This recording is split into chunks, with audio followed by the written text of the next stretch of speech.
அஸ்ஸலாமு அலைக்கும் வரஹ்மத்துல்லாஹி வபரகாத்துஹு.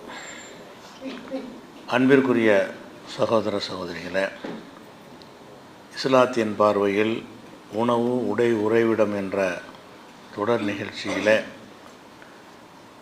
இன்றைய தலைப்பிற்கு செல்வதற்கு முன்னால் அந்த பூஜை செய்யப்பட்ட பாத்தியாக்கள் ஓதப்பட்ட பொருள்களை சாப்பிடுவது குறித்த அந்த சர்ச்சைக்கு இப்போது நேற்று சில மறுப்புகள்லாம் போட்டிருக்கிறாங்க. அது கொஞ்சம் அறிவுபூர்வமாக போட்டிருக்கிறாங்க, சும்மா திட்டாமல். அவங்க சில வாதங்களாக வைத்திருக்கிறாங்க. அந்த வாதம் தவறான வாதங்களாக இருக்கிறது. எல்லா வாதங்களையும் நம்ம பார்த்துக்கிட்டு தான் இருக்கிறோம். கவனத்தில் வைத்து அந்த 2 நாளில் எல்லாத்துக்கும் என்ன செய்யப்படும், பதில் சொல்லப்படும்.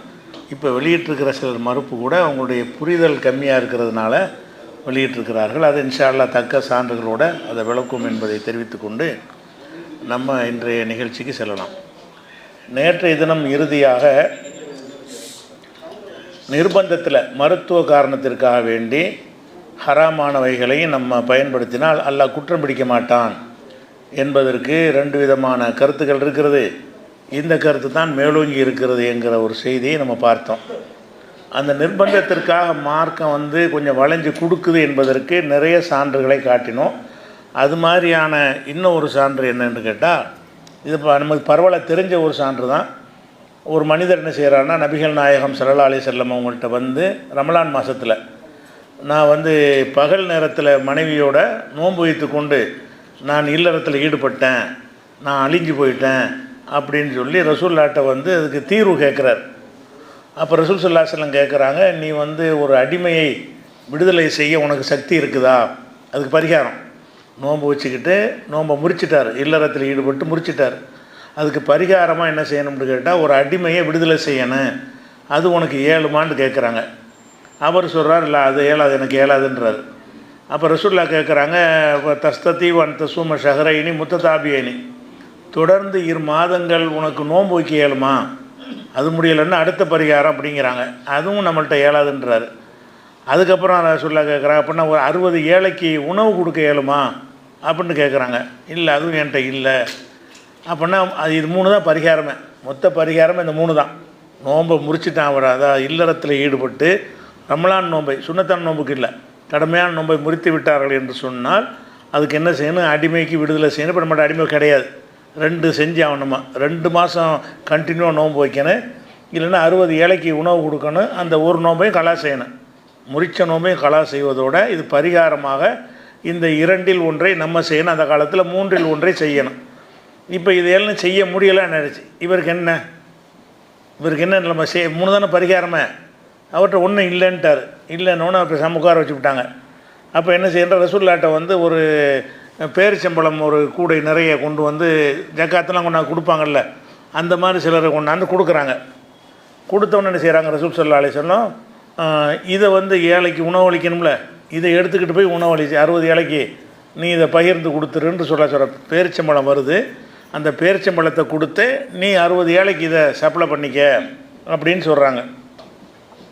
அப்போ அவர் என்ன செய்வார்னா, ஏழைக்கா எனக்கு மேலே யார் இருக்கா, இருக்கிறது நான் தான் மேலே, நாம் வேறு ஏழையை கொடுக்குறதா அப்படின்னு சொல்கிறார். அப்போ ரசூல் என்ன செய்வாங்கன்னா, அப்படின்னா நீ தான் வச்சுக்க, உன் குடும்பத்துக்கு உனக்கு நீ தான் ஏழை, 60 நாளைக்கு நீ சாப்பிட்டுக்க அப்படின்றாங்க. இதை ரசூல்லா கேட்டு சிரித்தார்கள். வேற ஒரு தந்திரமாக பேசுகிறார்ல, இவருடைய பேச்சை கேட்டு ரசூல்லா சிரித்தார்கள் என்று வருகிறது. இது புகாரில் 1937 இன்னும் பல ஹதீஸுகளில் இருக்குது. அப்போ இதில் என்ன விளங்குறோம் என்று கேட்டால், குற்றம் செஞ்சவர் பரிசோடு போகிறார். அவர் குற்றம் செஞ்சிருக்கார், பரிகாரம் செய்யணும். அவர் என்ன செய்கிறாருன்னா 60 நாளைக்கு சாப்பிட்ற அளவுக்கு சாப்பாடை வாங்கிட்டு போகிறார். பரிகாரமும் செய்யலை, பரிகாரமாக கொடுத்த உணவை நானே ஏழையாக இருக்க நான் எப்படி கொடுப்பேன் அப்படிங்கிறாரு.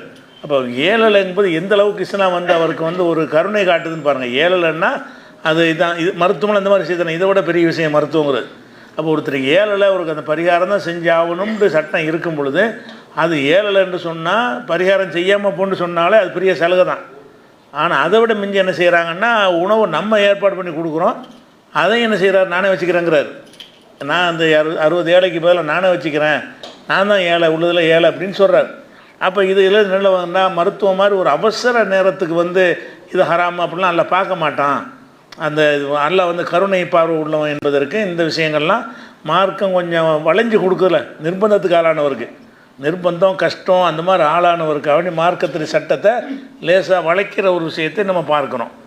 அதே மாதிரி வந்து ரசூல் ஸல்லல்லாஹு அலைஹி வஸல்லம் அவங்கள்ட்ட வந்து சஹாபாக்கள்லாம் பையத்து செய்வாங்க. இப்போ நம்ம காலத்தில் இஸ்லாத்தை அவங்க ஏற்றுட்டு போயிடுறாங்க.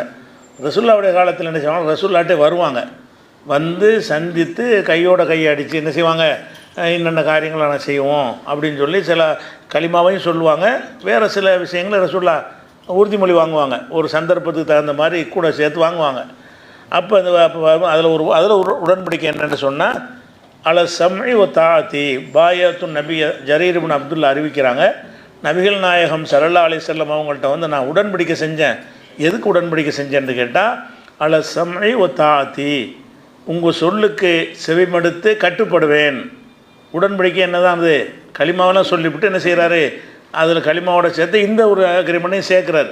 என்ன சேர்க்குறாருன்னு கேட்டால், அல சம்இ வ தாஅத்தி உங்கள் சொல்லை நான் கேட்பேன் கட்டுப்படுவேன், இறை தூதருங்கிற முறையில் உங்கள் சொல்லை கேட்டு நான் கட்டுப்படுவேன் அப்படின்னு சொல்கிறார்.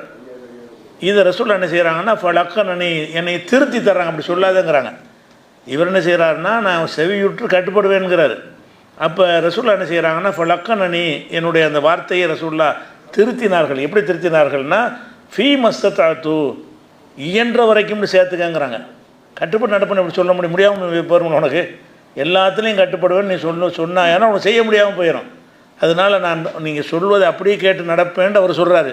ரசூல் என்ன சொல்கிறாங்கன்னு, அப்படி சொல்லாத, இயன்றளவு கட்டுப்பட்டு நடப்பேன், இயலாட்டி கட்டுப்படாமல் போயிடும்னு அர்த்தம். அதன் அர்த்தம் இயலாவிட்டால் நான் செய்ய மாட்டேன் அப்படின்னு சேர்த்து என்ற உறுதிமொழி கொடு. நீ சொல்கிற மாதிரி உறுதிமொழி கொடுக்கல, எந்த மனுஷனுக்கு வந்து 100% நடக்க முடியாது. அதனால் என்ற உறுதிமொழி எடுக்கும்போது அவர் வந்து முழுமையான உடன்படிக்கை அவர் எடுக்கிறார். ரசூல் அதில் தளர்த்துறாங்க, அந்த கண்டிஷனில் தளர்த்து என்ன செய்கிறாங்கன்னா, இப்படி எடுக்காதப்பா, ஃபீ மஸ்தத்தாத்து என்னால் இயன்ற வரை அப்படின்னு சேர்த்துக்க. அந்த வார்த்தையை சொல்லும்போது என்ன செய்யணும், என்னால் இயன்ற வரைக்கும் உங்கள் சொல்லை கேட்டு நடப்பேன் அப்படி தான் சொல்லணும். உங்கள் சொல்லை கேட்டு நடப்பேன்னு மட்டும் நீ செய்யக்கூடாதுங்கிறாங்க. அப்போ அதில் என்ன விளங்குதுன்றா, இயலாத ஒரு நிலை மனிதனுக்கு வரும்போது கட்டுப்பட முடியாத நிலைமை ஏற்படும். அப்படின்னு இயலாத நிலைக்கு ஒரு தளர்வு இருக்க தானே செய்யுது. மருத்துவம்னா இயலாத ஒரு நிலை தானே, மருத்துவம் செய்கிறதுனா ஒரு இயலாத ஒரு நிலையில், பலவீனமான நிலையில் தான் அதெல்லாம் செய்கிறோம். அப்போ இயலாதவனுக்கு அந்த ஒரு சலுகையை ரசூலுல்லாஹ் திருத்தி கொடுக்குறாங்கங்கிற ஒரு செய்தி புகாரில் 7204 வருகிறது. இப்படி நிறைய இருக்குது. அந்த நேற்று சொன்னதில் விடுபட்ட இந்த 2 ஆதாரங்களையும் சேர்த்துக்கிட்டோம்னு சொன்னால், அல்லாஹ்வுடைய மார்க்கம் வந்து எளிதான மார்க்கம், உங்களுக்கு கஷ்டத்தை நாடலை. எல்லாத்துலேயும் அப்படி தானே செய்கிறோம். நோன்பு பிரயாணத்தில் நோன்பு வைக்கிற சலுகையை கொடுக்கும்போது எல்லாம் என்ன செய்கிறான், எல்லாம் உங்களுக்கு கஷ்டத்தை நாடலை, லேசத்தான் நாடுறான், வேறு நாளில் வச்சுக்கிறங்க அப்படின்னா அதெல்லாம் வந்து அந்த சலுகையில் உள்ளது தான். அப்போ அந்த மார்க்கம் வந்து அடியார்களுடைய அந்த பலவீனத்துக்கு ஏற்ப அமைக்கப்பட்ட ஒரு மார்க்கம். எல்லோரும் முழுமையான ஆட்களாக இருக்க மாட்டாங்க, பலவீனமான மனிதர்களும் நிறைய இருக்கிறாங்க. அவர்களுக்கும் ஏற்றவாறு இந்த மார்க்கம் இருக்கணும், நடைமுறைப்படுத்தக்கூடியதாக இருக்கணும்னு ரசூலுல்லாஹ்வுடைய அந்த ஒட்டுமொத்தமான அந்த வழிகாட்டுதலுக்கு ஏற்பு பார்த்தோம்னு சொன்னால், மருத்துவத்துக்கு நம்ம இதெல்லாம் பார்க்க தேவையே இல்லை. மருத்துவத்துக்கு இது ஹலால், அதை சேர்க்குறான், எதை வேணாலும் சேர்த்துட்டு போகிறான், திங்கிறதுக்காக சேர்க்குறான், ஒரு உயிரை காப்பாற்றுறதுக்கு ஒரு நோயை நீக்கிறதுக்கு தானே செய்கிறான் அப்படின்னு அப்படி தான் அல்லாஹ் எடுத்துக்கிறோம். இந்த ரசூலுல்லாஹ்வுடைய ஹதீஸ்களில் இருந்து அல்லாஹ் அப்படித்தான் எடுத்துக்கிறவான் என்பதை விளங்கிக்கிறோம். இது ஒரு தெரிந்து கொள்ள வேண்டிய விஷயம். இது முடிஞ்சிருச்சு, மருத்துவ சம்மந்தமாக முடிஞ்சிருச்சு. அடுத்ததாக உணவு சம்மந்தப்பட்ட விஷயம் என்னன்னு கேட்டால், இப்போ நம்ம ஹலாலானதை சாப்பிடணும். சாப்பிட்றதுக்கு என்ன செய்கிறாங்கன்னா, மார்க்க அறிஞர்கள்ங்கிற பேரில் ரொம்ப சாப்பிடக்கூடாது, ரொம்ப சாப்பிட்றது தப்பு, 3 பங்கு வயிற்றை பிரிக்கணும், 3ல் 1 பங்கு சாப்பாடு கொடுக்கணும், 1 பங்கு வயிற்றில் தண்ணி கொடுக்கணும், 1 பங்கு காலியாக வைக்கணும். எங்கே எந்த ஸ்கேலை வச்சு அளக்குறேன்னு தெரியல, ஆனால் சொல்கிறாங்க 3 வயிற்றை 3 பங்காக பிரித்து 1 பங்கு வந்து சாப்பாட்டுக்கு, 1 பங்கு தண்ணிக்கு, 1 பங்கு வந்து ஃப்ரீயாக இருக்கணும்ல, அது இடத்த விட்டுறணும், அவ்வளோதான் சாப்பிடணும். இந்த மாதிரியான கண்டிஷன்லாம் போட்டு இது வந்து பெரிய உயர்ந்த தரஜாங்கிற மாதிரி கூட இந்த சூபிசம் இந்த மாதிரியான ஆட்கள்லாம் என்ன செய்வாங்கன்னு கேட்டால், இந்த மாதிரி உணவை குறைக்கிறது என்பது ரொம்ப பெரிய ஒரு அதான் இஸ்லாத்தினுடைய வழிகாட்டுதல். உனக்கு பசிச்சா மட்டும்தான் சாப்பாட்டில் கை வைக்கணுமெல்லாம் சொல்லி வச்சுருக்கிறாங்க. பசிக்காட்டி சாப்பாடு இருந்தாலும் கையை வைக்கக்கூடாது, பசிக்கு தான் சாப்பிட்ணும். என் பசிக்கு மேலே நம்ம சாப்பிடக்கூடாதுன்னா அது அப்படி கூடாதுங்கிற மாதிரி அந்த கருத்தை சொல்கிறாங்க. அப்போ இந்த அதிகம் சாப்பிடுவதை பற்றி இஸ்லாத்தின் நிலைப்பாடு என்ன அப்படின்னு சொன்னால், இந்த அதிகம் சாப்பிடுவதை பற்றி அது பற்றி ஒரு ஹதீஸ் இருக்கிறது. என்ன ஹதீஸ் இருக்குதுன்னு கேட்டால், சுனன் இப்னு மாஜாவில் இருக்கிறது. அதில் என்ன செய்கிறாங்கன்னா, ரசூல் ஸல்லல்லாஹு அலைஹி வஸல்லம் சொன்னதாக மிக்தாம்ங்கிற ஒரு சஹாபி அறிவிப்பதாக இப்னு மாஜாவில் வருகிறது. அவங்க என்ன செய்கிறாங்கன்னா, மாமல ஆதமியுன் விஆன் ஷர்ரன் மின்பத்தனின், ஒரு ஆதமுடைய மகன் வந்து வயிறு இருக்குல்ல, வயிறை விட ஒரு மோசமான பையை நிரப்புவது இல்லை. நீ நிறைக்கிற பையில் மோசமான பையன்னு வயிறு தான். மற்ற பையை நிறைக்கிறதுலாம் கூட பெரிய விஷயம் கிடையாது. வயிற்றை போட்டு நிறைக்கிறீங்கள, அதான் உள்ளதில் மகா கெட்டது. நிறைக்காதங்கிறாங்க, வயிற்றை நிறைக்காத அப்படிங்கிறாங்க.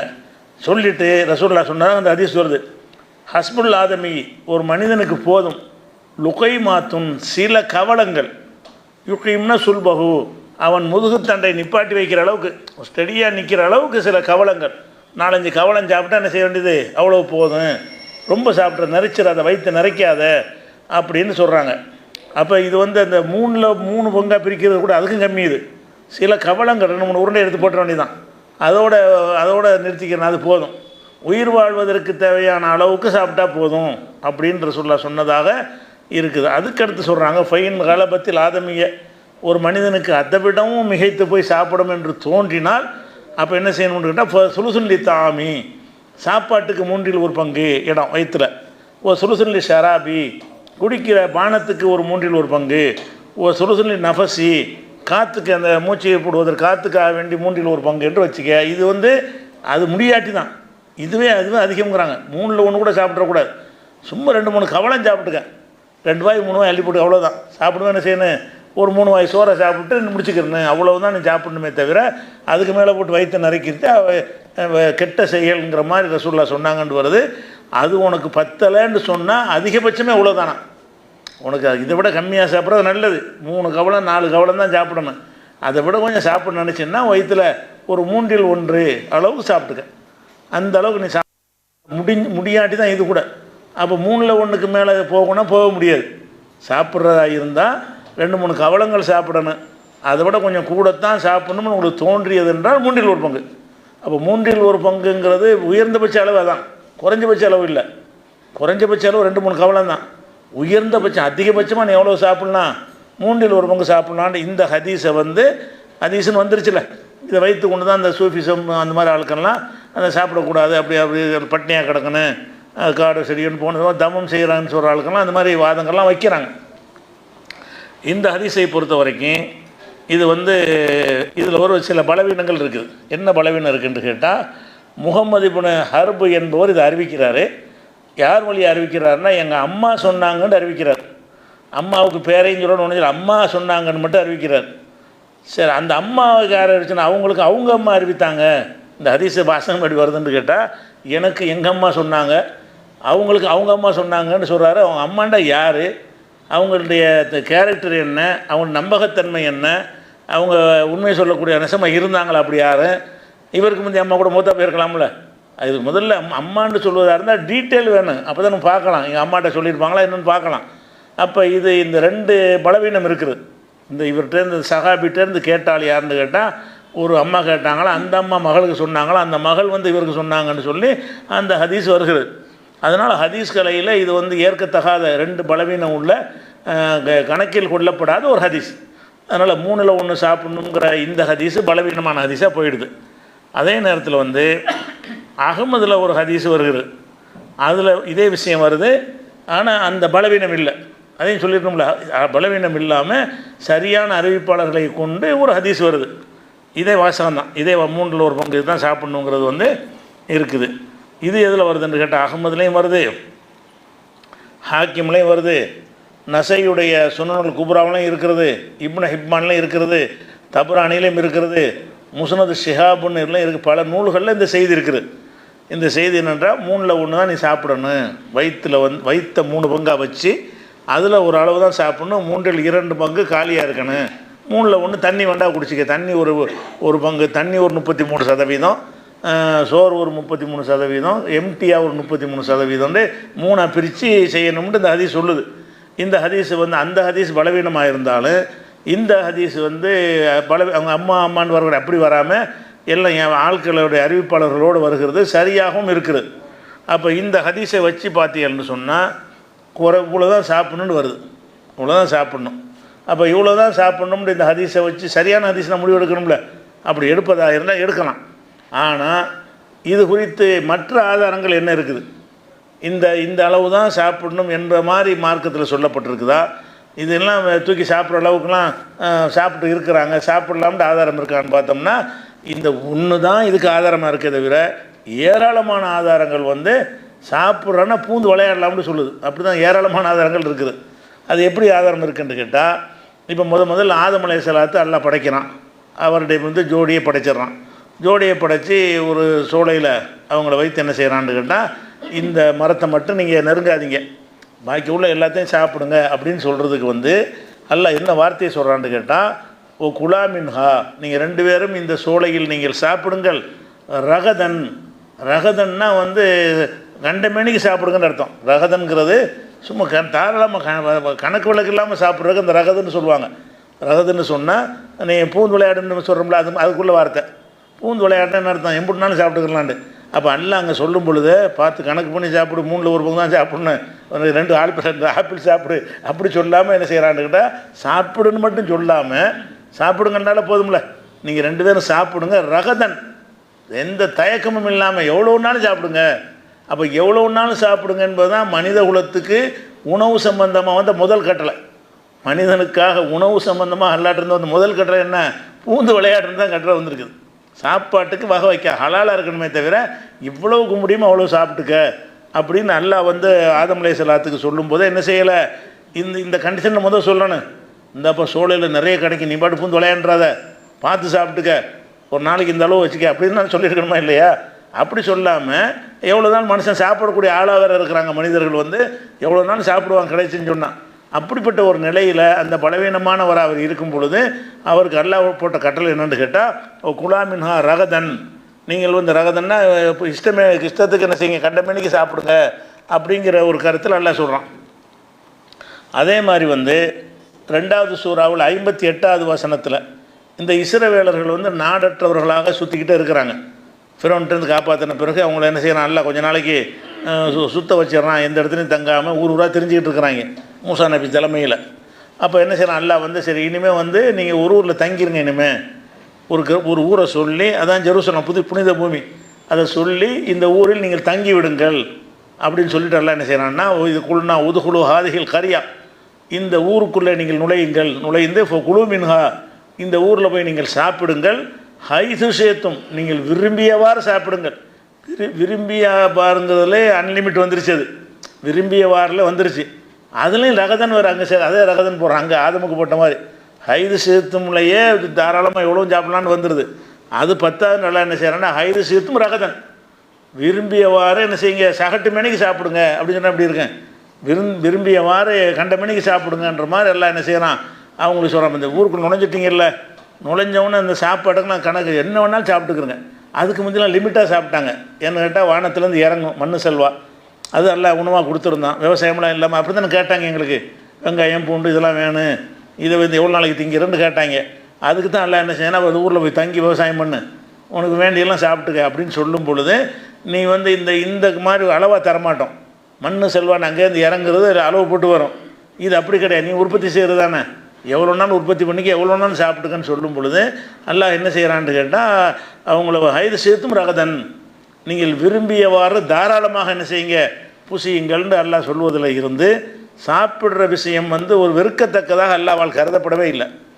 சாப்பிட்ற வயிறு புடைக்க சாப்பிடுவது என்பது அல்லாஹ் தானே வயிற்றை தந்திருக்கிறான், அப்படி வெறுக்கத்தக்கதாக இருக்கும்.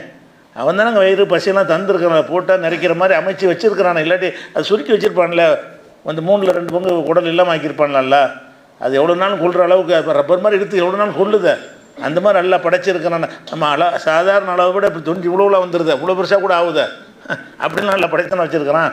அதனால் கிழிஞ்சிக்கிட்டு வரமாட்டேங்குதுல்ல, இவ்வளோ போட்டாலும் இந்த வயிறு உப்பி போய் ஆப்ரேஷன் பண்ணி எடுக்கிற மாதிரியே வருது. அது பாட்டுக்கு நீ எவ்வளோ நாள் தின்னுட்டு போ, வயிறு தள்ளிக்கிட்டு வேணாலும் வருமே தவிர அது வீணாக போகாது. அந்த குடல் வந்து என்ன செய்ய தெரிச்சு போகாது.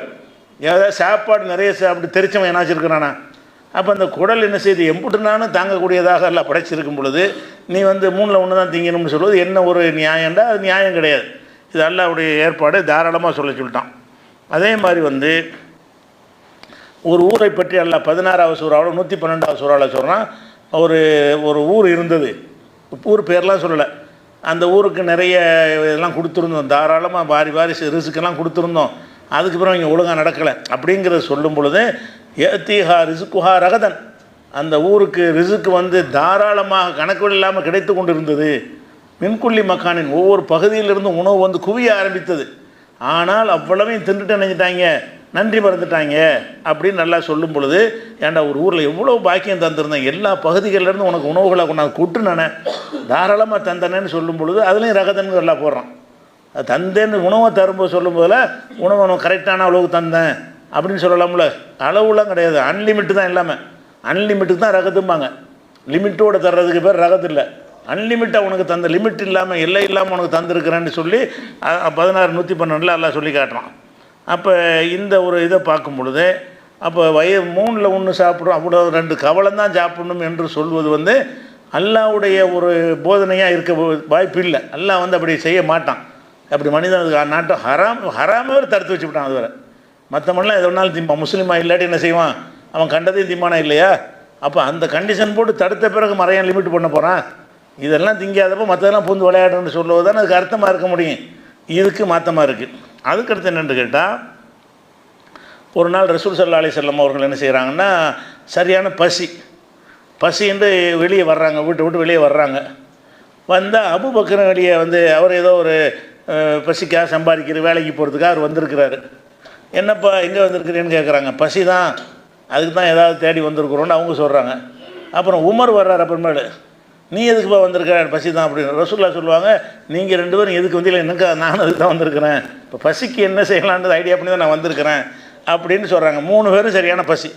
அப்போ சரியான பசியாக இருக்கும் என்ன செய்கிறாங்க, ரசூல் ஸல்லல்லாஹு அலைஹி வஸல்லம் சரி ஒரு அன்சாரியுடைய ஒரு ஆளுடைய தோட்டம் ஒன்று இருக்குது, அவர் வர சொல்லியிருக்கிறாரு விருந்துக்கு. எப்போ சொல்லியிருப்பார் போல இருக்குது. அந்த காலத்தில் விருந்துக்குன்னா நீங்கள் வந்து காசு பண்ண ரெடி பண்ண அப்படி விருந்து கிடையாது. அவங்கள்ட்ட ஆடு இருக்குது, மரம் இருக்குது, எப்போ போனாலும் அடுத்து தந்துடுவாங்க. வேறு மற்ற விருந்துனா சொல்லிட்டு போகணும். அது காசு கொடுத்து வாங்குறது, கையில் காசு இருக்கா அப்படின்லாம் யோசிக்கிற மாதிரி விருந்துனா திடீர்னு ஒரு வீட்டுக்கு போக முடியாது. ஆனால் அந்த காலத்தில் என்னென்னா எல்லாம் 100 ஆடு வச்சுருப்பாங்க. எப்போ போனாலும் பால் கறந்து தருவாங்க. அது எப்போ போனாலும் பேரிச்சம் தோட்டம் இருக்கும், அது கனிகளை கொண்டாந்து கொட்டுவாங்க. அப்படி இருந்ததுனால ரசூலுல்லாஹ் வந்து அறிவிக்காமலே போகிறாங்க. ஒரு அன்சாரி ஒரு ஆள் இருக்கார், அவர் வர சொல்லியிருந்தார், அங்கே போவோம்னு சொல்லி என்ன செய்கிறாங்க, 3 பேருமா அந்த அன்சாரியுடைய வீட்டுக்கு வர்றாரு. வந்தோன்னு என்ன செய்கிறாங்கன்னா, அவங்க மனைவி தான் இருக்கிறாங்க, அவர் ஆளை காணோம். எங்கேம்மா அந்த ஆள் அப்படின்னு கேட்குறாங்க. ஐன ஃபுலான் எங்கேன்னு கேட்குறாங்க. அவங்க சொல்கிறாங்க, நல்ல குடி தண்ணீர் எடுப்பதற்காக வெளியே போயிட்டார். குடி தண்ணீர் வெளியே எடுக்கணும் போல இருக்குது. உப்பு தண்ணி உள்ள கிணறுன்னு வச்சுருப்பாங்க. குடி தண்ணீர் எடுக்கிறதுக்காக வேண்டியதாக ஊற்று அந்த மாதிரி நல்ல கிணறுகள் இருக்கும்னு நினைக்கிறேன், அதை தேடி போயிட்டார் அப்படின்னு சொல்லிகிட்டு இருக்கும்போதே வந்துட்டார் அவர். யார் வந்துட்டா, அந்த வீட்டு எஜமான் வந்துடுறார். வந்து ரசூலுல்லாஹ்வெல்லாம் பார்த்தவொன்னே, அல்லாஹ்வுக்கு எல்லாம் போகணும், இவ்வளோ அற்புதமான விருந்தாளிகள் எனக்கு வந்துட்டீங்க இன்றைக்கி அப்படின்னு சொல்லி சந்தோஷப்பட்டு என்ன செய்கிறாருன்னு கேட்டால், உடனே வந்தவங்களுக்கு ஏதாவது உடனடியாக உபசரிக்கணும்ல, அதுக்காக என்ன செய்கிறாருன்னு கேட்டால், பேரிச்சம்பழ குலைகளை வெட்டிக்கிட்டு வர்றார். அந்த குலைகளில் சிலது வந்து செங்காயாக இருக்குது, சிலது நல்ல கனிஞ்ச பழமாக இருக்குது, சில பேர் வந்து இந்த பக்குவமான பழமாக இருக்குது. 3 சைஸாக என்ன செய்கிறாரு, பழங்களில் 3 தரம் இருக்கும்ல, அந்த 3 தரமாக உள்ள பழத்தை குலைகளை கொட்டி வந்து, இதை முதல்ல நீங்கள் சாப்பிடுங்க அப்படின்னு சொல்லிட்டு என்ன செய்கிறாரு, சாப்பிடுங்கன்னு சொல்லிட்டு கத்தி எடுக்கிறார். சாப்பிடுங்கன்னு சொல்லிட்டு என்ன செய்கிறாரு, கத்தி எடுத்து அதுக்குன்னு ஆட்டை அறுக்கிறதுக்காக வேண்டி கத்தி எடுத்து என்ன செய்கிறாரு, ஒரு ஆட்டை அறுத்து வந்து ரசூலுல்லாஹ்க்கு சமைச்சு கொடுக்கணுங்கிறதுக்காக வேண்டி இந்த கதை அதிகம் முன்னாடி நான் சொல்லியிருக்கிறேன் வேறு ஒரு விஷயத்துக்காக வேண்டி. அப்போ அந்த மாதிரி கத்தி அவர் எடுத்துடுறாரு. எதுக்கு, இந்த பால் கொடுக்குற ஆட்டை இருக்கான்னு சொல்லுவாங்கள்ல, அதுக்கு சொல்லியிருக்கிறேன். இப்போ பெட்டை ஆடை சாப்பிடலாமுங்கிறதுக்காக வேண்டி அவர் கத்தி எடுத்தோம். ரசூலுல்லாஹ் என்ன சொல்லுவாங்கன்னு கேட்டால், ஈயாக்கவல் ஹலு, இந்த அப்போ பால் கறக்கிற ஆட்டை வந்து அறுத்துப்படாத. அவர் நிறைய 100 கணக்கில் ஆட்டு இருக்குன்னு நினைக்கிறேன். அதனால் ஏதோ ஒரு ஆட்டை பிடிச்சிட்டு, ஆனால் பால் கறக்கிற ஆட்டை லாபம் வரக்கூடியது, அதை போய் எங்களுக்காக நீ அறுத்துற வேணாம் அப்படின்னு சொல்லிடுறாங்க. சரின்னு சொல்லிட்டு போய் என்ன செய்கிறாருன்னா, அவர் ஒரு ஆட்டை அறுக்கிறார். அறுத்துட்டு வந்தோன்னு என்ன செய்கிறாங்கன்னு கேட்டால், முதல்ல ஒருக்காக பழத்தெல்லாம் சாப்பிட்டு முடிச்சுவிட்டாங்க. இந்த ஆட்டெல்லாம் அறுத்து அதை சமைச்சு வச்சுன்னு அதையும் சாப்பிட்றாங்க. அதுக்கப்புறம் மறுபடியும் அந்த மிச்சம் இருக்குல்ல பழங்கள்லாம், அதை கொண்டு வச்சு அதையும் திங்கிறாங்க. இதை தின்று நல்லா வயிறு புடைக்க சாப்பிட்டாங்கன்னு வருது, வயிறு புடைக்க சாப்பிட்றாங்க. சாப்பிட்டோன்னு என்ன செய்கிறாங்கன்னு ரசூலுல்லாஹ் சொல்கிறாங்க, உள்ளதி நஃப்ஸி பியதிஹி, யாருடைய கையில் என்னுடைய உயிர் இருக்கிறதோ அவன் மீது சத்தியமாக சொல்கிறேன், இல்லை துஸ்அலுன்ன அன் ஹாதன் நஈம் யௌமல் கியாமா, இந்த பாக்கியத்தை குறித்து மறுமை நாளில் நீங்கள் விசாரிக்கப்படும் பொழுது, தந்தனை நீ ஒழுங்காக வணக்கம் செஞ்சியா, கடமை செஞ்சியான்னு விசாரிக்கப்படுவீங்க அப்படின்னு சொல்லிட்டு ரசூலுல்லாஹ் என்ன செய்கிறாங்கன்னா அதை சொல்கிறாங்கன்னு வருது. இதை பார்த்திங்கன்னா ஒரு 3 பேருக்காக ஒரு ஆடு அறுக்கப்பட்டிருக்கு. 3 பேர் ஒரு ஆடு திங்கிறதுங்கிறது 1/3 3 ஒரு பங்கா 3 பேருக்கு ஒரு ஆடு. அதுபோக அந்த மொத்தமே பேரிச்சம்பழத்தை ஒரு முழு உணவாக 2 பழம் தான் திம்பாங்க. 2 பழம் தான் பேரிச்ச உணவாக இருக்கிற அளவுக்கு சமுதாயம் அது. இங்கே குலையாக கொண்டாந்து வைக்கிறார். இவர் வசதியான உலகாருக்கு போய் என்ன செய்கிறாரு, பேரிச்சம் குலைகளை கொண்டாந்து வைக்கிறாரு. கனிஞ்ச பழங்கள் ஒரு பக்கம் இருக்குது, செங்காய் ஒரு பக்கம் இருக்குது, பக்குவமட்ட பழங்கள் வேறு இருக்குது. 3 வகையான பழங்களை கொண்டாந்து போடுறாரு. அம்புட்டை அதையும் சாப்பிட்டு முடிச்சுட்டு அதுலேயும் வயிறு நிறைஞ்சிருது. அப்புறம் அந்த அடுத்த ஆட்டிலேருந்து என்ன செய்கிறாரு, அதை பொரிச்சு நம்ம ஒரு ஆடு இறைச்சியை மட்டும் கொடுத்தாரா, அதுக்கு ரொட்டிக்கிட்டு வச்சாரான்னு தெரியல. இறைச்சி மட்டும் ஒரு ஆடு அறுத்துருக்குறாங்க, இறைச்சியை மட்டும் கொடுத்தாரா, ரொட்டிக்கிட்டு ஏதாவது வச்சுருப்பார்ல, அந்த மாதிரியும் கொடுத்தாருன்னு சொன்னால் ஒரு ஆட்டையும் அதோட சேர்த்த உணவையும் சாப்பிட்டு அது போக இந்த பழங்களையும் சாப்பிட்டு அது முடித்த பிறகு மிச்ச பழங்களையும் மறுபடியும் சாப்பிட்றாங்களாம். மிச்ச பழங்களையும் பேரிச்சம்பழங்களையும் சாப்பிட்டுட்டு தண்ணியும் குடித்து நல்லா ஃபலம்மான் ஷபிவு வயிறு நிறைந்த பொழுது வயிறு ஃபுல்லாகிடுச்சின்னு வருது. வயிறு ஃபுல்லான 33% அது 100% வருது. வயிறு ஃபுல்லாகிடுச்சு. அப்போ இது 3ல் 1 தான் திங்கணும்னு ரசூலுல்லாஹ் நமக்கு போதனை செஞ்சுட்டு அவங்க இந்த மாதிரி பூந்து விளையாண்டுருப்பாங்களே. நமக்கு ஒரு 2 கவளம் சாப்பிடு, கவளம் சாப்பிட்னா அது கிடைக்கலன்னா சாப்பிட்டுக்கலாம், அந்த மாதிரி சாப்பிட்ருக்குறாங்க. கவளத்து கம்மியாகவும் சாப்பிட்ருக்குறாங்க. கிடைக்கலங்கும்போது வறுமையாக இருக்கும்போது என்ன செய்வாங்க, இருக்கிறத சாப்பிட்டுக்குருவோம். வீட்டில் போய் கேட்பாங்க, ஏதாவது இருக்கான்னு கேட்பாங்க, இல்லைன்னா நோம்பாளியாக இருக்காம்பாங்க. அப்படியே இருந்திருக்கிறாங்க. பேரிச்சம்பழம் இருந்திருக்காங்க, பேரிச்சம்பழத்தை கொண்டாந்து வையின்னு சாப்பிட்ருக்குறாங்க. காஞ்சி போன ரொட்டி தான் இருக்குன்னு சொல்லுவாங்க வீட்டில், அதை சாப்பிட்ருக்குறாங்க. கிடைச்சுன்னா கூடவும் சாப்பிடுவாங்க.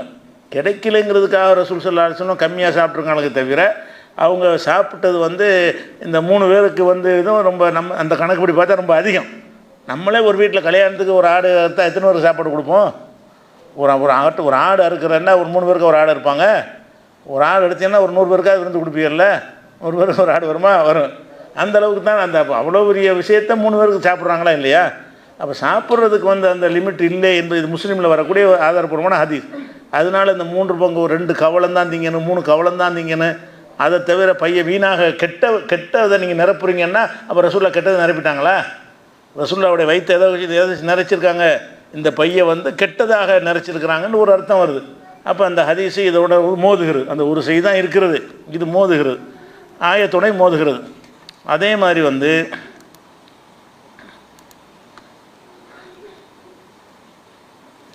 இப்ராஹிம் அலைஹிஸ்ஸலாமுடைய சம்பவத்தை அல்லாஹ் சொல்லி காட்டுறான். இப்ராஹிம் அலைஹிஸ்ஸலாத்துடைய சம்பவம் என்னன்னு கேட்டால், அந்த லூத் நபியுடைய சமுதாயத்தை அழிப்பதற்காக வேண்டி மலக்குகளை அல்லாஹ் அனுப்புகிறான். 2 மலக்கு வர்றாங்க. லூத் நபி சமுதாயத்தை அழிப்பதற்காக மலக்கு வர்றாங்க. அவங்க வரும்போது அல்லாஹ் என்ன செய்ய, லூத் நபியும் இப்ராஹிம் நபியும் ஒரே காலத்தில் வாழ்ந்தவங்க, பக்கத்தில் வாழ்ந்தவங்க. இப்ராஹிம் நபி வாழ்ந்த பகுதிக்கும் லூத் நபி வாழ்ந்த பகுதிக்கும் அருகருகே உள்ளது. 2 பேரும் சந்திச்சிருக்காங்கன்னு வருது. பிஹி லூத்துன்ற வருது. லூத்து இவரை ஈமான் கொண்டாரெல்லாம் இப்ராஹிம் ஈமான் கொண்டாரெல்லாம் வருகிறது. அப்போ இப்ராஹிம் நபி லூத் நபி சந்திச்சிருக்கிறாங்க, அருகருகே இருக்கிறாங்க. ஆனால் இவங்க லிமிட் பண்ணியாச்சு, உனக்கு இது உனக்கு அது, நீ நபி இந்த ஊருக்கு தான், நீ நபி அந்த ஊருக்கு தான் ஆகிட்டான்ல. அதனால் லூத் நபி என்பவர் ஒரு பகுதிக்கு இந்த ஓரணி சேர்க்கை செஞ்சாங்கல்ல, அந்த பகுதிக்கு அவர் நபியாக இருக்கிறாரு. இவர் அந்த ஜெருசலம் இந்த பகுதிக்கு என்ன செய்கிறாரு, அது லூத் நபியுடைய இதுக்கு அதுக்கு ஹதீஸில் வராட்டாலும் தப்சீர் வரலாறுகளில் அவருடைய ஊருக்கு பேர் ஊருன்னு சொல்கிறாங்க. ஊருடைய பேர் ஊர் அரபியில் ஊருங்கிற பகுதியில் அவர் இருந்தார்னு சொல்கிறாங்க. அப்போ அந்த லூத் நபி சமுதாயத்துக்கு அழிக்கிறதுக்காக வேண்டி நேராக லூத் நபி ஊருக்கு போயிட வேண்டியது தானே. அவங்க நேரம் அங்கே போகாமல் இங்கே இப்ராஹிம் நபிகிட்ட வர்றாங்க. எதுக்கு வந்திருக்கிறீங்கன்னு கேட்குறாரு இப்ராஹிம் நபி. எதுக்கு வந்திருக்கேன்னு முதல்ல வந்துடுறாங்க. வந்த உடனே என்ன செய்வார், நான் இப்ராஹிம் நபியுடைய வழக்கம் என்னென்னு கேட்டால், விருந்தோம்பலில் அவர் ரொம்ப கூடுன ஒரு ஆள். யார் வந்தாலும் விருந்து தான் ஃபஸ்ட்டு என்ன செய்வார், என்ன எதுலாம் கேட்க மாட்டார். வந்துட்டாங்கன்னா தடப்படலான விருந்து ஏற்பாடு பண்ணிடுவார் யார் தேடி வந்தாலும். அப்போ 2 பேர் வந்துட்டாங்கன்னு அவர் மலக்குகள் மனித வடிவத்தில் வர்றாங்க. மலக்குன்னு அவருக்கு தெரியலை, வரும்போது தெரியலை. அதனால் என்ன செய்கிறாங்க, 2 பேர் வந்துட்டாங்கன்னு உடனே ஒரு காலை மாட்டை பிடிச்சி அறுத்து கொண்டாந்து பொறிச்சு கொண்டாந்து வைக்கிறார். 2 பேருக்கு என்ன செய்கிறார், ஒரு மாட்டை எடுத்து மாட்டில் நிறைய வச்சுருந்துருக்கார். அப்போ ஒரு மாட்டை எடுத்து அறுத்து அதை பொறிச்ச மாட்டுகளை கொண்டாந்து வச்சார் அப்படின்னு வருது. அப்போ 2 பேருக்கு ஒரு மாடுங்கிறது என்ன கணக்கில் இது வரும்? 2 பேர் சாப்பிடுவது, 2 பேர் தானே வந்திருக்கிறீங்க, அதுக்கு ஏன் ஒரு மாடு என்னது, ஒரு கோழி அறுக்கலாம்ல? 2 பேர் வந்தாங்கன்னா ஒரு கோழி அறுத்தா போதும் தானே. அப்போ கோழி மாதிரி ஏதாவது ஒரு பிராணியாக இருக்கிறதுக்கு பதிலாக அவர் என்ன செய்கிறாரு, ஒரு மாட்டை அறுத்து பொறித்து கொண்டாந்து வச்சார்னு வருது. எப்படி வருது, 11ஆவது சூறாவில் 70ஆவது வசனத்தில் ஃபமா லபிச அஞ்சா பிஜிலின் ஹனீத், கொஞ்ச நேரம் கூட அவங்க ஆகவில்லை, உடனே மாட்டை பொறிச்சு கொண்டு வந்துட்டார் மாட்டை அறுத்து நினைஞ்சிட்டாரு, பொறிச்சு கொண்டாந்து விருந்தாளிக்கு வைக்கிறார். அவங்க என்ன செய்கிறாங்கன்னு வச்சோடனே சாப்பிட மாட்டேங்கிறாங்க. மலக்கு சாப்பிட மாட்டாங்கல்ல. என்னடா நான் அந்த ஆளுக்கு என்ன பண்ணீங்க, யார் உங்களை யாருன்னு தெரியல, நீங்கள் யார் சாப்பாடு வச்சு சாப்பிட மாட்டேங்கிறீங்கன்னொன்னே, அப்போ தான் நாங்கள் மலக்குகள், நாங்கள் லூத்து நபி சமுதாயத்தை அழிக்கிறதுக்கு எங்களை அனுப்பியிருக்கிறான்ல, ஆண்டவே அந்த வழியில் உங்களுக்கு ஒரு நற்செய்தி சொல்கிறதுக்கு நல்லா அனுப்பியிருக்கிறான். என்ன நற்செய்தின்னு சொன்னால், இவர் ரொம்ப நாளாக பிள்ளை இல்லை, வயசான காலத்தில் ஒரு குழந்தைக்கு நற்செய்தி சொல்வதற்காக வேண்டி வந்திருக்கிறோம் அப்படின்னு சொல்லி, உங்களுக்கு ஒரு ஆம்பளை பிள்ளை பிறக்க போகுது அப்படிங்கிற ஒரு நற்செய்தி என்ன செய்கிறாங்க அந்த மலக்குமார்கள் அப்போ சொல்கிறாங்க. அதுக்கு தான் வந்திருக்காங்க. இல்லாட்டி நேரம் அங்கே போயிருக்கலாம். லூத்து நபி அழிப்பதற்கு லூத்து நபி ஊருக்கு போயிருக்கலாம். போகும்போது இவரை சந்திச்சுட்டு என்ன செய்கிறாங்க, அப்போ இவர் கேட்பார், லூத்து நபி சமுதாயத்தை அழிச்சுன்னா லூத்து நல்லவங்களாம் இருக்கிறாங்களா, அவங்கள என்ன செய்வீங்க அப்படின்னு இப்ராஹிம் நபி என்ன செய்வார் கேட்பார். அவங்கள நான் காப்பாற்றிடுவோம், அவங்கள தனியாக பிரித்தெடுத்து தான் அழிப்போம், கவலைப்படாதீங்க அப்படின்னு சொல்கிறாங்க. அப்போ இதில் என்ன இது எங்கே வருதுன்னு கேட்டால், 11வது சூறாவில் 69வது வசனம், 51வது சூறாவில் 26வது வசனம், இந்த 2 இடத்துலையும் இப்ராஹிம் நபி அவர்கள் வந்த மலக்குகளுக்கு ஒரு மாட்டை அறுத்து கொண்டாந்து பொறிச்சு வச்சார் அப்படின்னு இருக்குது. அப்போ மாட்டை அறுத்து கொடுத்தா எவ்வளோ பெரிய தட்டாக இருக்கும், இந்த டேபிள் காணாது, அந்தளவுக்கு பொறிச்சு கொண்டாந்து வைக்கிறதுங்க வயிற்றில் 3ல் 1 இது இவ்வளோ அளவு இந்த டேபிளில் அடுக்க முடியும். ஒரு மாட்டை அறுத்து பொறிச்சா இந்த டேபிள் தாங்குமா? அப்போ இந்த அளவுக்கு கொண்டாந்து குவிச்சு வச்சாங்கன்னு சொன்னால், அப்போ சாப்பாடு எந்த அளவுக்கு இருந்திருக்குது, பெரிய அளவில் இருந்திருக்கா இல்லையா? அப்போ அந்த மாதிரியான இருக்குமானால், இப்போ இப்ராஹிம் நபியை பின்பற்ற சொல்லி அல்லாஹ் உங்களுக்கு சொல்கிறான், இத்தபி மில்லத்தை இப்ராஹிம் ஹனீஃபா, இப்ராஹிமுடைய மார்க்கத்தை பின்பற்றுங்கன்னு சொல்கிறான். இப்ராஹிமுடைய மார்க்கம் என்னென்னா, வயிறு புடைக்க சாப்பாடு கொடுக்குறது அவருடைய மார்க்கமாக இருக்குது. அவருடைய மார்க்கம் என்னது, அப்போ சாப்பாட்டில் வஞ்சம் இல்லாமல் சாப்பிடுங்கிறது தான் இப்ராஹிம் நபியுடைய மார்க்கம். அப்போ இப்ராஹிம் நபியை பின்பற்றணும்னு சொன்னால், அப்போ எப்படி 3ல் 1 கொஞ்சம் 2 கவலம் சாப்பிடுங்கன்ட்டு மார்க்கம் சொல்லணும். அப்போ இதெல்லாம் குரானில் உள்ள இந்த விஷயத்துக்கே மாற்றமாக இருக்கிறது. அந்த 3ல் 1 ஹதீஸ் அறிவிப்பாளர் சரியாக இருப்பாங்க, அறிவிப்பாளர் சரியாக இருந்தால் அப்போ இதுக்கு என்ன சொல்ல போகிறீங்க? இப்போ இதெல்லாம் அப்போ தப்பா? இப்ராஹிம் நபி செஞ்சே தப்பு, ரசூல்லா போய் திண்டாங்களே, ஒரு ஆட்டையும் கனிகள்லாம் சாப்பிட்டாங்க, அது தப்புன்னு சொல்லுவீங்களா? அப்போ இந்த குறைவாக சாப்பிட்ணுன்னு வரக்கூடிய இந்த ஒரு ஹதீஸ் தான் இருக்கிறது. அந்த ஒரு ஹதீஸ் இவ்வளோ விஷயத்தோடு மோதுகிறது, அதை நம்ம பார்க்கணும். அதே மாதிரி அல்லாஹ் நமக்கு என்ன கட்டளை இடுறான்னு கேட்டால், சாப்பிட பற்றி பேசும் பொழுது 7வது சூறாவில் 31வது வசனத்தில் அல்லாஹ் சொல்லி காட்டுகிறான், குழு வஷ்ரபு, உண்ணுங்கள் பருகுங்கள், ஒலா துஸ்ரி, வீணாக்கிறாதீங்க. அதுலேருந்து என்ன கணக்கு இல்லைன்னு அதில் வழங்குது. உண்ணுங்கள் பருகுங்களோடு நிப்பாட்டி கொள்ளாமல் இஸ்ராஃப் பண்ணிடாதீங்க, வீண் விரயம் செய்யாதீங்கன்னா இவ்வளோ நாள் திங்கிறது பஞ்சாயத்துலேருந்து அர்த்தம். குழு வஷ்ரபு ஒலா துஸ்ரிஃபு, உண்ணுங்கள் பருகுங்கள், வீணாக்கிறாதீங்க. வீணாக்காதீங்கன்னு சொன்னாலே நல்லா திங்கணும்னு அர்த்தமாகுது. ஏன்னா பாதி சார் வச்சுட்டு போயிடறாங்க, முக்கால்வாசி பேர் ஒழுங்குதா சாப்பாடு வச்சுட்டு என்ன செய்கிறான், பாதியை வீணாக்கிறாங்க. அப்போ இந்த ஆயத்தை படித்தா என்ன செய்வோம், அதையும் தின்றுவோம்ல. இந்த ஆயத்தை வீணாக்கக்கூடாது, அப்போ இது சாப்பிட்ருவோம். அப்போ இது 3 கவலத்தை நிற்காது, இது வச்சதையெல்லாம் தின்றான், வீணாக்கிட்டு போகக்கூடாது. மிச்சம் வச்சா வீணாக்குறது தானே, வீணாக்குறது பல வகை இருக்குது, இதுவும் அடங்கும்ல, இதுவும் வீணாக்குதல் தான். அப்போ குழு வஷ்ரபு ஒலா துஸ்ரிஃபு, உண்ணுங்கள் பருகுங்கள், வீண் விரயம் செய்யாதீர்கள் 7:31 வசனத்தில் எல்லாம் சொல்லி காட்டுறதுனால இது அந்த குறைவாக சாப்பிட்ணுங்கிறது இஸ்லாமிய அடிப்படைக்கு மாற்றமாக இருக்கிறது. அதே மாதிரி இன்னொரு சம்பவம் இருக்குது. என்னென்னு கேட்டால், ஜாபீர் அறிவிக்கிறாங்க. ஜாபீருங்கிறது ஒரு அன்சாரி சேர்ந்த ஒரு சஹாபி. அவர் வீட்டுக்கு ரசூல்லா போகிறாங்க. ரசூல்லா ஜாபீருங்கிறவர் வசதி இல்லாத ஒரு ஆள். என்ன வாப்பா உஹது போரில் கொல்லப்பட்டார், சின்ன பையன், இவர் தான் எல்லாத்தையும் கவனிச்சிட்டு இருக்கிறாரு. பெரிய வசதிலாம் இல்லாத ஒரு ஆள் யார், ஜாபீர். இருந்தாலும் ஜாபீர் மேலே அவர் ரொம்ப பிரியம், ரசூலுல்லாவுக்கு ரொம்ப பிரியம். வாப்பார் பெரிய தியாகியாக இருந்ததுனால இவர் மேலே ரொம்ப பிரியம். அதனால் என்ன செய்கிறாங்கன்னு கேட்டால், அத்தானு நபி ஸல்லல்லாஹு அலைஹி வஸல்லம் ஃபி மன்சிலினா, ரசூல்லா எங்கள் வீட்டுக்கு வந்துட்டாங்க ஒரு நாள் திடீர்னு. வந்தவுடனே ஃபதபஹ்னா லஹு ஷாத்தன், உடனே அவங்களுக்கு ஒரு ஆட்டை அறுத்தோம். ரசூல்லா தான் வர்றாங்க, உடனே நினைச்சோம் ஒரு ஆட்டை அறுத்தோம். அப்போ ஃபகால, அப்போ ரசூல்லா சொல்கிறாங்க, கண்ணகும் அலிமும் அண்ணா நுஹிபுல்லஹம, நம்ம இறைச்சியை என்ன மாதிரி விரும்புவோன்னு விளங்கி வச்சுருக்கிறாங்க இவங்க. ரசூல்லா சொல்கிறாங்க. ரசூல்லா என்ன செய்கிறாங்க, நம்ம வந்தோன்னு ஆட்டை இருக்கிறாங்கன்னு கேட்டால், நம்ம இறைச்சியை எப்படி இந்த அளவுக்கு விரும்பி சாப்பிடுவோம் என்பது இவர்களுக்கு தெரிந்திருக்கிறது. ஜாபீர் குடும்பத்தாருக்கு தெரிஞ்சிருக்க போய் தான் இப்படி அந்த கொண்டாந்து என்ன செய்கிறாங்க, ஒரு ஆட்டையாக இருக்கிறாங்க. இல்லாட்டி ஒரு ஆட்டை அறுத்துக்கு தேவையில்லையில. அப்போ நான் இறைச்சி சாப்பிடுறத ரொம்ப விரும்புவேன், ரொம்ப ரசித்து சாப்பிடுவேன் என்பது இவங்களுக்கு தெரிந்திருக்கிறதுங்கிறாங்க ரசூல்லா. அப்போ கண்ணகும் அலிமும் அண்ணா நுஹிபுல் லஹம, லஹ்மை இறைச்சியை நான் ரொம்ப விரும்புவேன் என்பது இவர்கள் அறிந்து வைத்திருக்கிறார்கள்னு ரசூல்லா சொல்கிறாங்க. அப்போ ரசூல்லா நல்லா சாப்பிடுவாங்கன்ட்டு ரொம்ப அறியப்பட்ட செய்தியாக இருந்திருக்கு மக்கள் மத்தியில். ஜாபீருக்கு தெரிஞ்சிருக்கல, ரசூல்லா நல்லா சாப்பிடுவாங்க, மற்ற ஆள் மாதிரி கொடுக்கக்கூடாது, ஒரு ஆட்டையாக இருக்குன்னு அவர் விளங்கி வச்சு தானே கொடுக்குறாரு. எனக்காக இப்போ ஒரு ஆட்டை எடுத்துன்னு கேட்க மாட்டேங்கிறாங்க.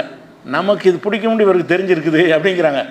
நான் இந்த மாதிரி சாப்பிடுவேன் இவருக்கு தெரிஞ்சிருக்குது. அப்போ ஒரு ஆட்டே சாப்பிட்ற அளவுக்கு விரும்பி சாப்பிட்ற அளவுக்கு அவருக்கு அடுத்த அண்ணா குடும்பத்தில் உள்ளவங்க சாப்பிட்ருப்பாங்க.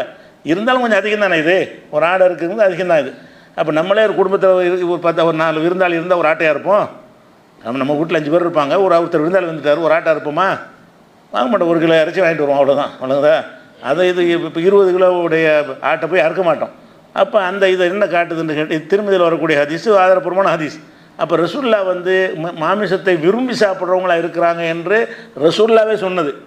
நான் இந்த மாதிரி விரும்பி சாப்பிடுவேன் என்பது உங்களுக்கு தெரிந்திருக்கிறது என்று சொன்னதிலிருந்து இந்த 2 கவலம் 3 கவலம்ங்கிறது அவங்க போதனையாக இருக்காது. அவங்க சொல்கிறதுக்கு மாற்றமாக அவங்க போதிக்க மாட்டாங்கல்ல. நீ மட்டும் 2 கவலம் சாப்பிட்டு நான் மட்டும் ஒரு ஆட்டையை சாப்பிடணும், அது அப்படியே ரசூல்லாவுடைய போதனை இருக்கு. அவங்களுடைய போதனை இந்த மாதிரி இருந்திருக்கு. அவங்க என்ன மாதிரி சாப்பிட்றாங்களோ அது வெளியே சாப்பிட்டுருக்கான்னு தான் சொல்லுவாங்க. அப்போ இந்த விஷயத்துக்கு அது மாற்றமாக இருக்குது. இதெல்லாம் வச்சு பார்க்கும் பொழுது அந்த குறைவாக சாப்பிடணும் என்பது இஸ்லாத்தில் கிடையாது. இவ்வளோ அதில் நோன்பு உள்ள நேரத்தில் கொஞ்சமாக சாப்பிடணும், அது வேறு சேர்த்துக்கிறாங்க. இந்த அஜர்த்துமார் பயான் பண்ணும்போது இன்னும் நோன்பு வைக்கிறீங்க, நோன்புனா என்னது, ரமலானை விட மற்ற நாளை விட ரமலான் ரொம்ப ஜாஸ்தியாக சாப்பிட்றீங்கிறாங்க. அது ஜாஸ்தியாக சாப்பிட்ற என்ன கணக்கு, தேவைன்னா சாப்பிட்டு தான் செய்வாங்க. அப்போ அதெல்லாம் குற்றம்னு சொல்கிற அளவுக்கு நோம்பில் அதிகமாக சாப்பிட்றக்கூடாது, நோம்புடைய அந்த இதே ஃபாயிதாவே கிடைக்காதான். சில பயான்களில் மூலயமா என்ன செய்கிறாங்க, நோம்புடைய ஃபாயிதாவே கிடைக்காது, நீங்கள் வாட்டுக்கு இதை விட ஜாஸ்தியாக சாப்பிட்டீங்கன்னா அப்போ இந்த கணக்கை எல்லாம் பார்ப்பான். அவன் சாப்பிடக்கூடாதுங்கிற நேரத்தில் சாப்பிடாமல் இருந்தியா, அது மட்டும் நல்லா பார்ப்பானே தவிர சாப்பிட அனுமதிச்ச நேரத்தில் என்ன சாப்பிட்டா அவனுக்கு என்னென்ன, அவன் தான் அனுமதிச்சு விட்டானே. அவன் அனுமதித்த நேரத்தில் எவ்வளோ சாப்பிட்டா அல்லாஹ்க்கு என்ன பிரச்சனை, அதில் அல்லாஹ் அது பிரச்சனையாக கருதக்கூடியவன் நான் இல்லையே அப்படின்னா. நோம்பில் வந்து இப்படி சாப்பிடக்கூடாதுன்னு சொல்லுவாங்க. நோம்புலையும் நீங்கள் சாப்பிட்லாம், நோன்பு இல்லாத நாள்லையும் சாப்பிட்லாம், எவ்வளோ நாளும் சாப்பிட்லாம், கொள்கிற அளவுக்கு வயிறு முட்டுற அளவுக்கு சாப்பிட்றலாம், அது ஒன்றும் பிரச்சனையே கிடையாதுன்னு தான் இஸ்லாத்தின் நிலைப்பாடு. அதே மாதிரி வந்து இந்த கம்மியாக சாப்பிடணுங்கிறதுக்கு என்ன செய்வாங்கன்னு கேட்டால் இன்னும் ஒரு செய்தியை சொல்லுவாங்க. அது என்ன செய்தின்னு கேட்டால், அதாவது இப்னு உமர் சம்மந்தப்பட்ட ஒரு செய்தி. அது என்ன செய்தின்னா, அவர் வந்து அபு நஹிக்கின்னு ஒரு ஆள் இருந்தார்.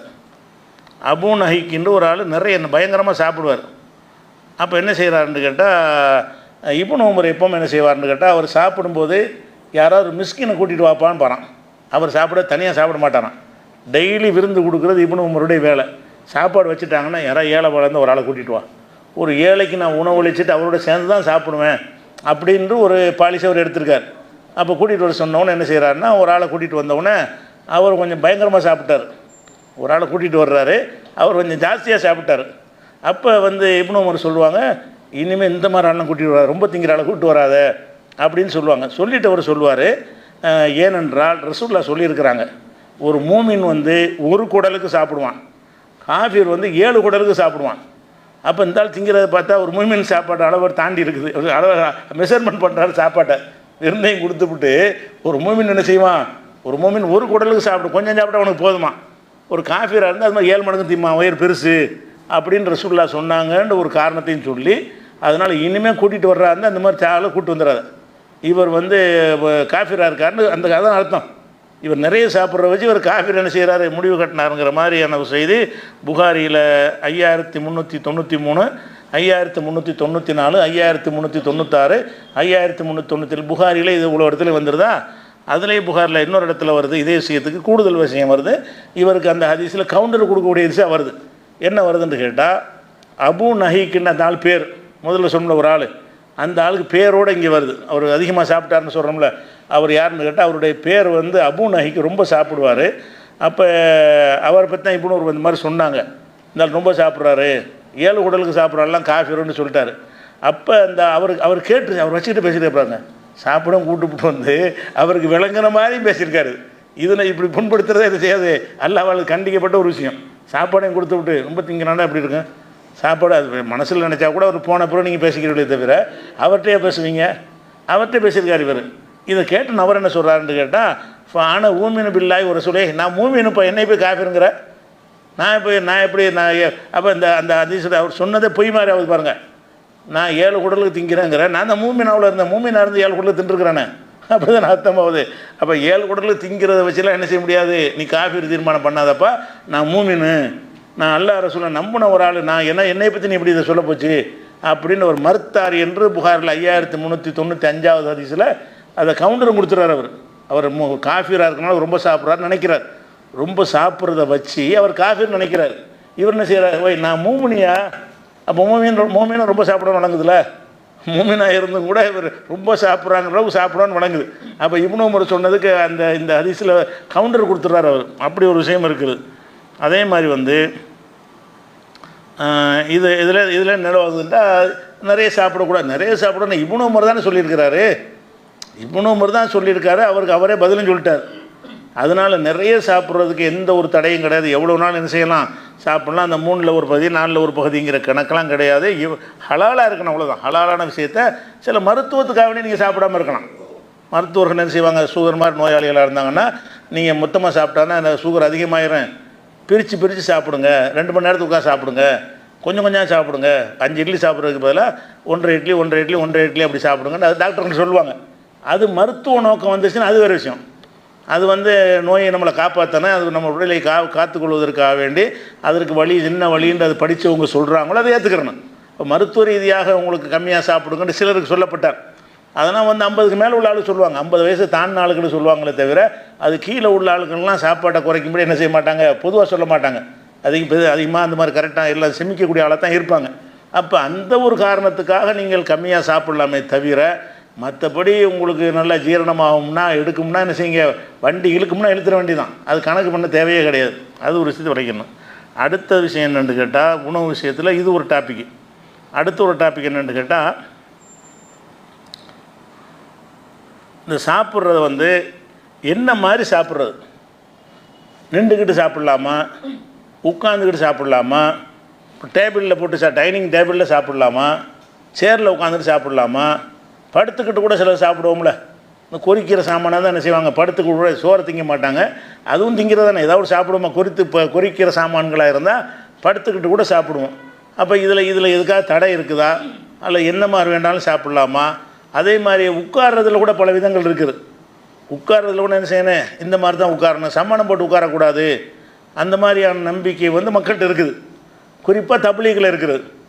தப்லீகில் என்ன செய்வாங்க, 3 விதமாக உட்கார சொல்லுவாங்க தெரியுமா. அது உட்காந்து காட்டுங்க, இது ஒரு முறை பாருங்கள், வேறு இது ஒரு முறை, இது ஒரு முறை, அதுக்கப்புறம் பாத்ரூம் போகிற கங்குசு போகிற மாதிரி உட்காருங்க.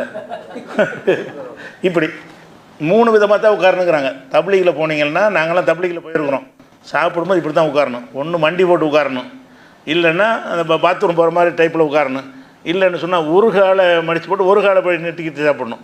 இந்த 3 விதமாக தான். இதுதான் சுண்ணத்தான முறை என்றெல்லாம் என்ன செய்கிறாங்க.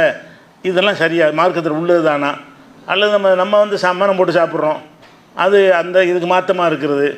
டைனிங் டேபிளில் சாப்பிட்றோம், தரையில் தான் சாப்பிட்ணும் அப்படிங்கிற மாதிரிலாம் சில விஷயங்களை சொல்கிறாங்க. அப்போ இது சம்பந்தமாக உள்ள அந்த ஒழுங்குமுறைகளில் உண்ற விதங்களில் அந்த உணவுகள் விஷயத்தில் இது ரொம்ப முக்கியமான விஷயங்கள். அதில் நின்றுக்கிட்டு சாப்பிட்ற விஷயத்தை பொறுத்து எடுத்துக்கிட்டிங்கன்னு சொன்னால், நின்று கொண்டு சாப்பிடுவதற்கு தடுக்கிற மாதிரி ஹதீஸ் இருக்குது. நின்று கொண்டு குடிக்கக்கூடாது, நின்று கொண்டு சாப்பிடக்கூடாது அப்படிங்கிற கருத்தில் ஹதீஸ் இருக்குது. நின்று கொண்டு சாப்பிடலாம் குடிக்கலாம் என்றும் ஹதீஸ் இருக்குது.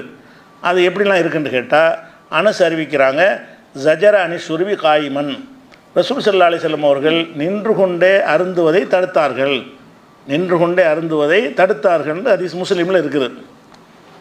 இன்னொரு ஹதீஸ் என்ன இருக்குன்னு கேட்டால், இதை ரசூலுல்லாஹ் சொன்னதாக இந்த செய்தியை அனஸ் சொன்னதாக அறிவிக்கிறாங்க.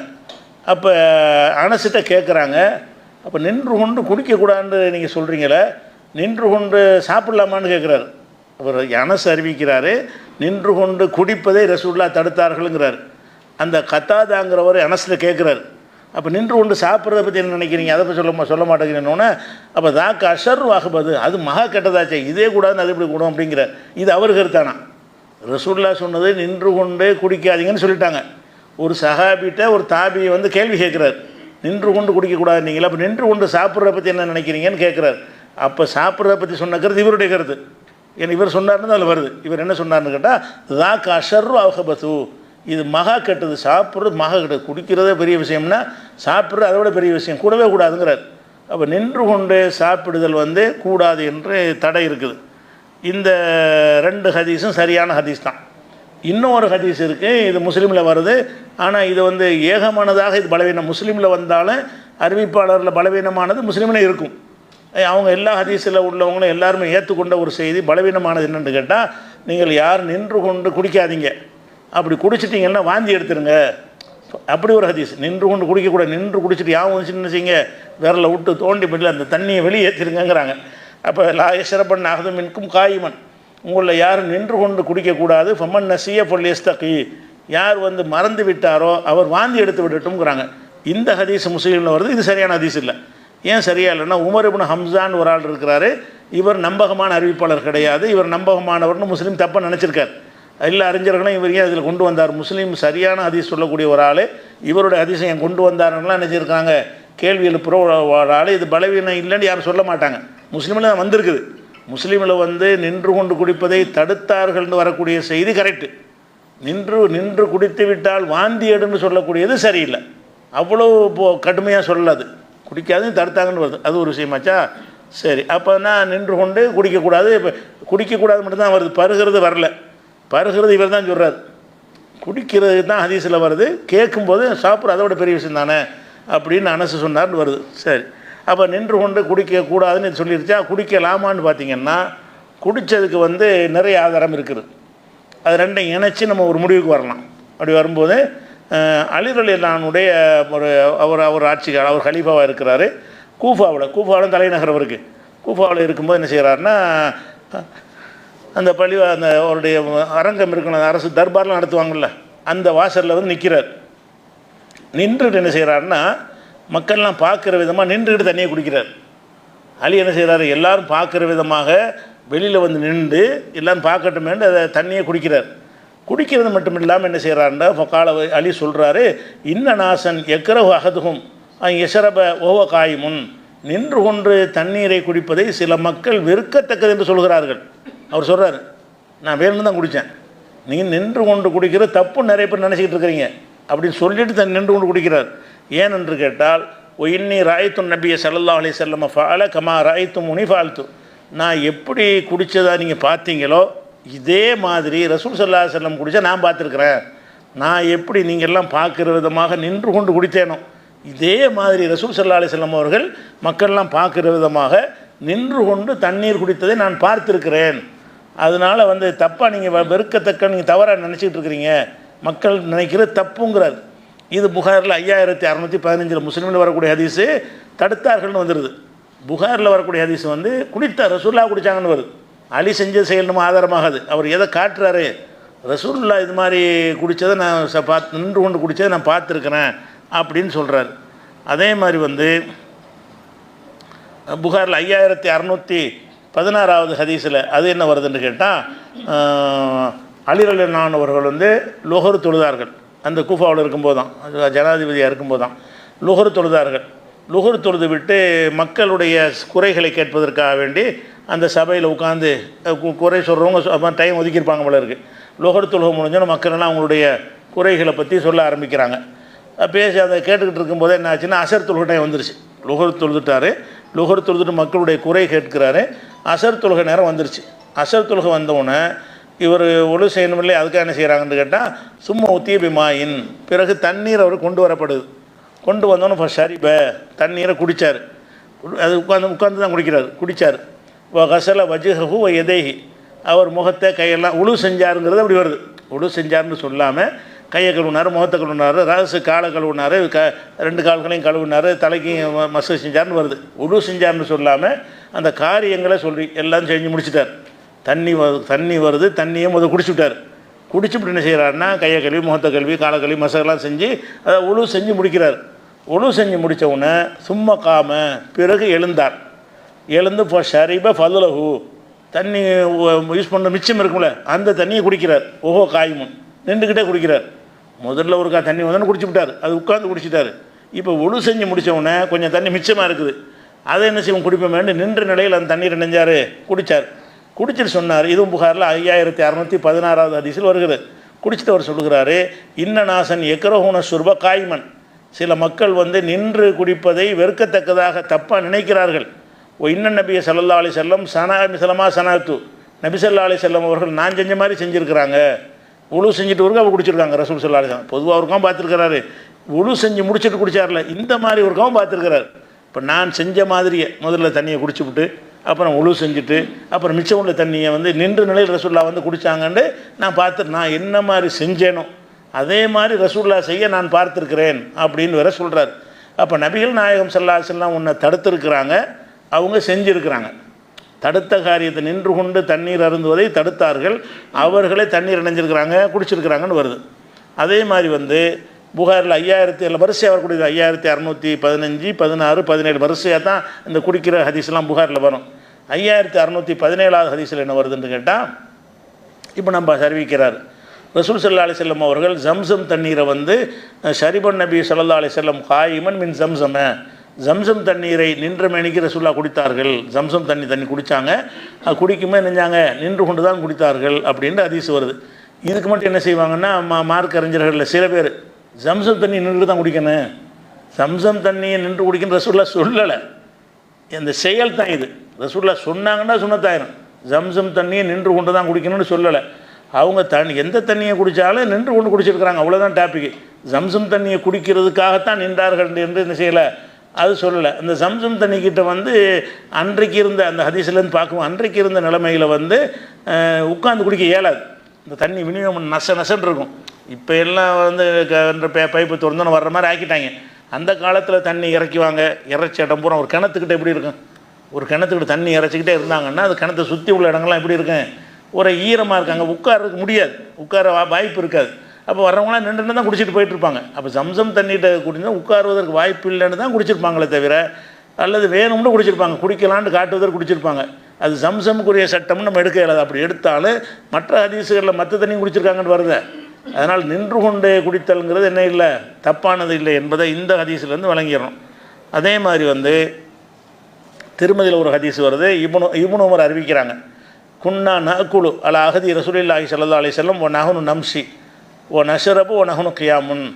ரசூல் ஸல்லல்லாஹு அலைஹி வஸல்லம் காலத்தில் நாங்கள் நடந்துக்கிட்டே சாப்பிடுவோம், நீ நிற்கிற பற்றி பேசுகிற. இப்னு உமர் சொல்கிறார், ரசூலுல்லாஹ்வுடைய காலத்தில் நம்ம நடந்துக்கிட்ட குறிக்கிற சாமான் சாப்பிடுவோம்ல, நடந்துக்கிட்டே சாப்பிட்றோன்னா சோறு சாப்பிட மாட்டாங்க, நடந்துக்கிட்டு யாரும் இந்த ஏதாவது கடலை மிச்சர் வாங்கி தின்னுட்டு போவோம்ல, நடந்துட்டு தானே சாப்பிட்றோம், அந்த மாதிரி சாப்பிட்றோம்ல, அந்த மாதிரி சாப்பிட்ருக்கோங்கிறார் அவர்.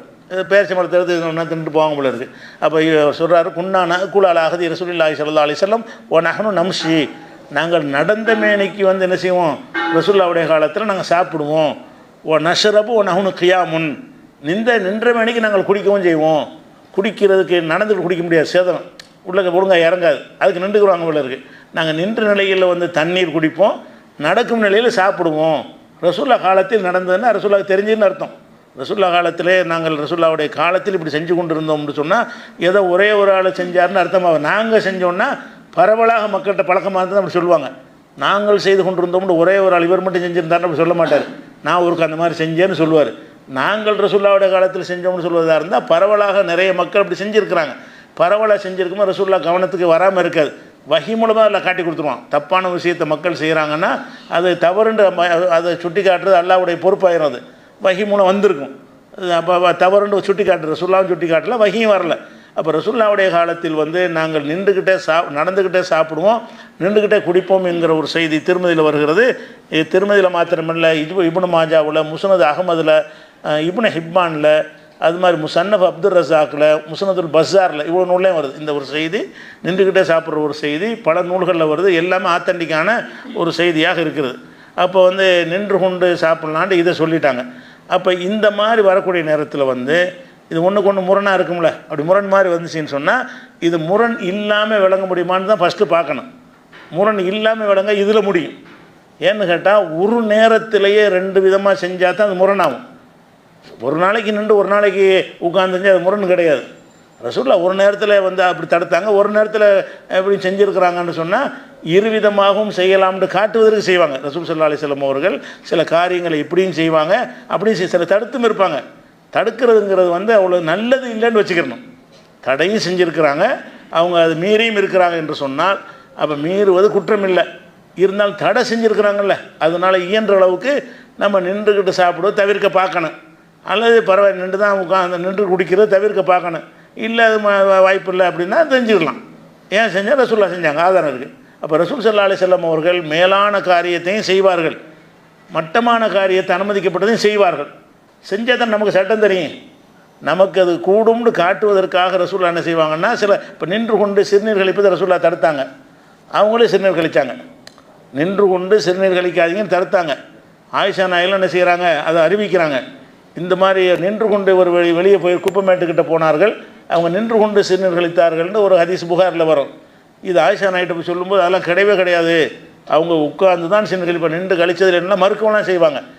ஆனால் அதை வந்து இவங்க மறுத்தாங்கன்னா பொய் சொல்கிறான்னு வரும். ஆயிஷா நாய் மறுத்தாங்கன்னா அப்போ சிறுநீர் கழித்தார்னு சொல்லக்கூடிய சாவி பொய்யர் ஆயிடுவார்ல. அவர் பொய் சொல்லலை, அவர் பார்த்தது அவர் சொல்கிறார், இவங்க பார்த்து இவங்க சொல்கிறாங்க. இவங்க பார்க்கும்போது ரசூலுல்லாஹ் நின்று சிறுநீர் கழிச்சது இல்லை, அவர் பார்க்கும்போது அவர் சிறுநீர் கழிச்சிருக்கிறார். அவரவர் பார்த்து அவரவர் சொல்லும்போது முரணாக தான் வரும். அப்போ அதையும் ரசூலுல்லாஹ் செஞ்சாங்கன்னு கேட்டால், உட்காந்து தான் சிறுநீர் கழிக்கணும் தெரிக்கி பொதுவான அறிவு நமக்கு சொல்லுது. நின்று சிறுநீர் கழிக்கும்போது உடையிலெல்லாம் படக்கூடிய வாய்ப்புகள் பல விஷயங்கள் இருக்குது. அந்த இடமெல்லாம் நசன்னு ஆயிரும், அடுத்தவர்களுக்கு டிஸ்டர்பாக இருக்கக்கூடிய விஷயம்லாம் வரும்.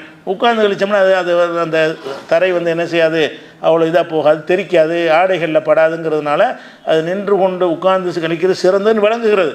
ஆனால் சில நேரங்களில் உட்கார முடியாத ஒரு நிலை. இப்போ பஸ் ஸ்டாண்டு இது மாதிரிலாம் போயிட்டீங்க, இப்போ அதெல்லாம் இப்போ நின்றுக்கிட்டு சிறுநீர் கழிக்கிற மாதிரி தான் செட்டிங் பண்ணி வச்சுருக்கோம். அப்போ நவீன காலத்தில் யூரினலுக்கு போனீங்கன்னா என்ன செய்யணும், நின்று தான் அங்கே சிறுநீர் கழிக்க இயலுமே தவிர உட்கார்ந்து கழிக்கிற ஒரு செட்டப்பே பல இடங்களில் இருக்காது.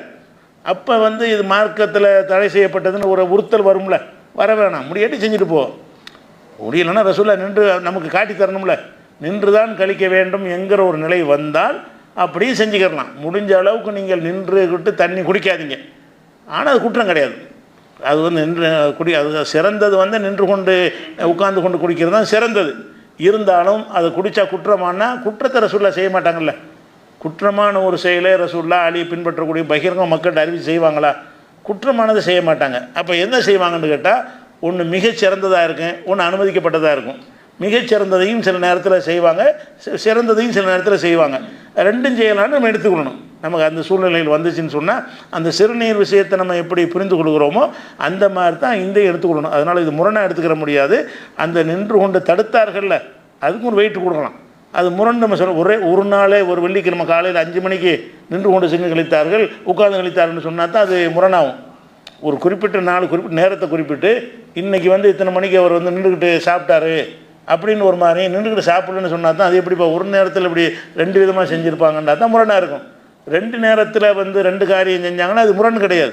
அது ஒரு நேரம், இது ஒரு நேரம், இது ஒரு நேரம், அது ஒரு நேரம் செஞ்சாங்கன்னா அது எப்படி புரிஞ்சுக்கணும்? பொதுவாக 2க்கும் மார்க்கத்தில் அனுமதி இருக்கிறது, 2க்கும் மார்க்கத்தில் அனுமதி இருக்குன்னு தான் புரிஞ்சுக்கணும் பொதுவான உசூல் பிரகாரம்.